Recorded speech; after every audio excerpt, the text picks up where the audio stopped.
Hello and welcome.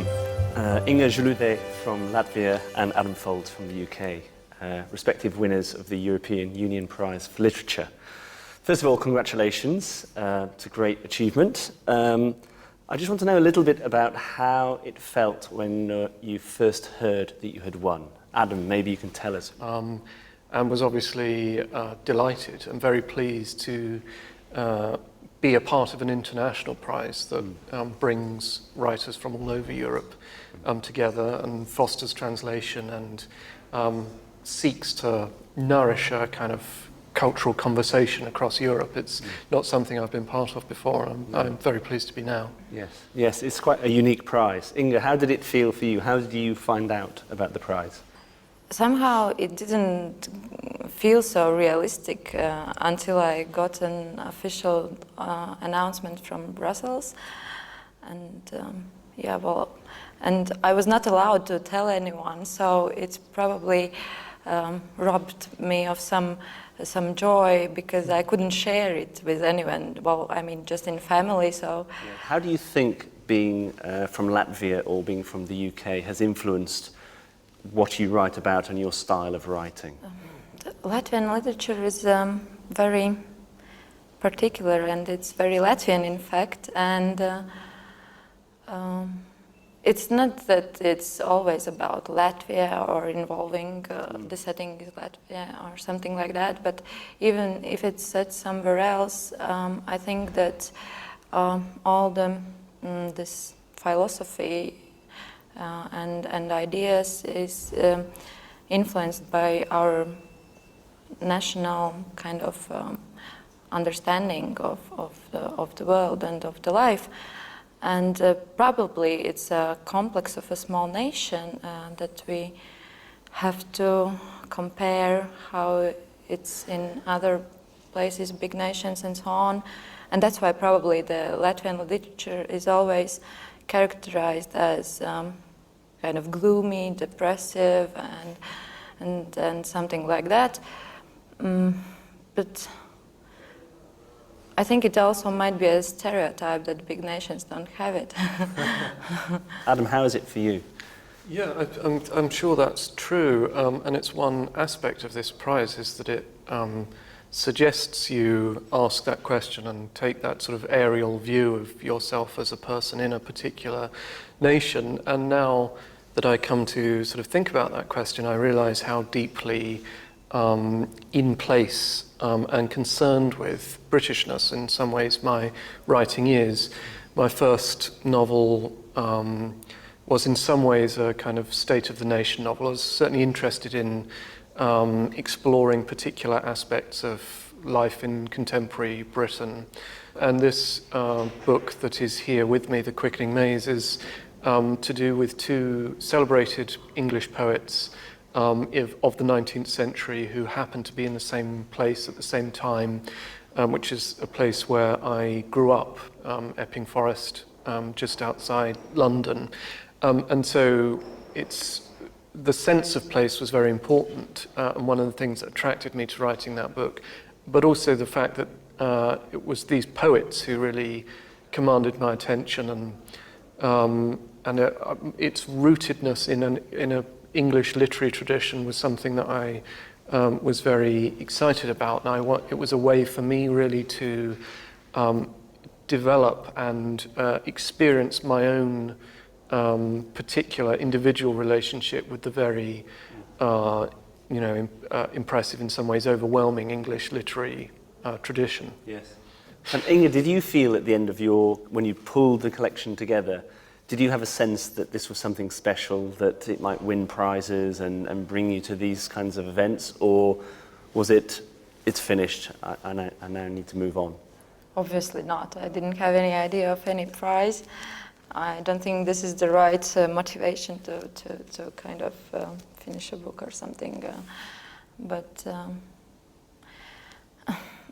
This is a strange feeling about this book because this is a collection of stories, and as I said, it didn't come in like one time. It was over some long period, and I have kind of different relationship with this collection of stories. Yeah. You're meeting writers in similar situations to yourselves, but from lots of different countries. Has anything come out of that that's been surprising or interesting or unusual? Is that an enjoyable part of the experience? It is very interesting to meet artists who come from very different cultures, with very different cultural priorities or profiles, but it is.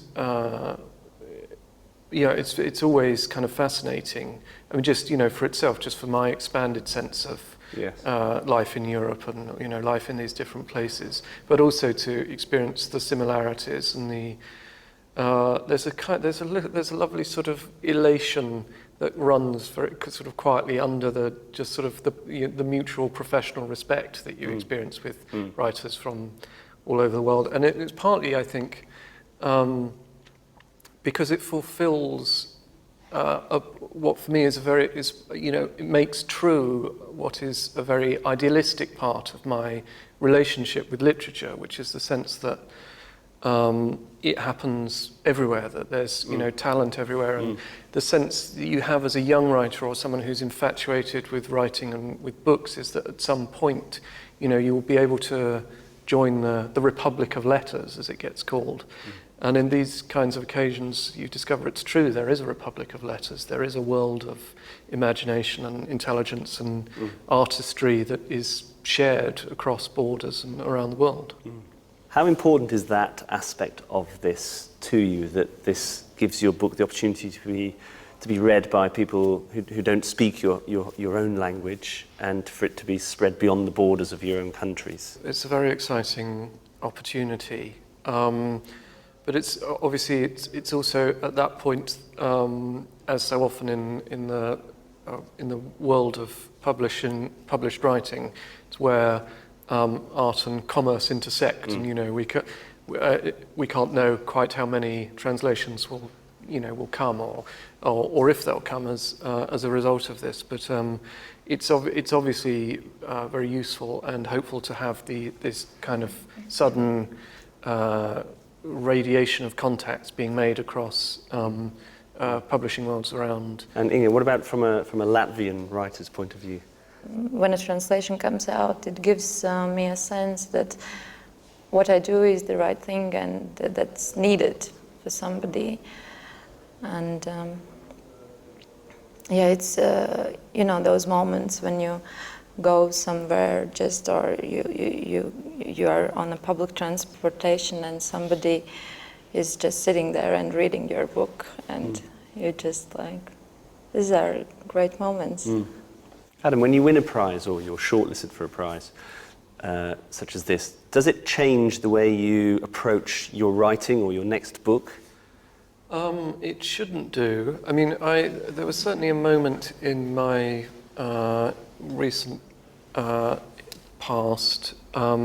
This novel was shortlisted for the Booker Prize in 2009, and that brings a particular intensity of attention. And you have to then deal with the quite scary prospect that quite a few more people might read the next book.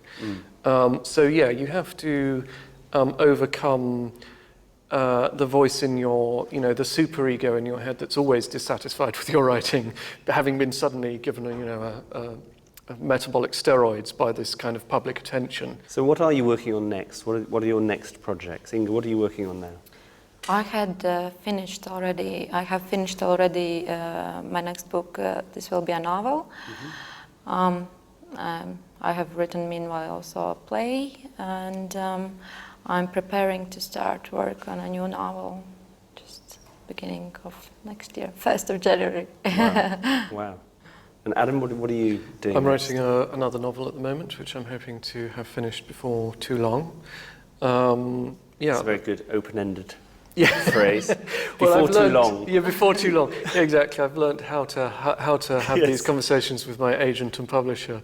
So soon is a nice elastic term. Soon-ish. But no, it genuinely is drawing to a conclusion. And I've been writing some short stories and other things at the same time. So finish a novel, and then I'm looking forward to that. There's a lovely period of kind of freedom and irresponsibility when you're no longer writing a novel, when I shall spend more time with short stories. And I have a couple of sort of novella length ideas, so I may produce some shorter fiction, a book of shorter fiction after that point, I think. Well, thank you both for your time, and Thank you. congratulations again on your victories. Thank you Thank very you. much.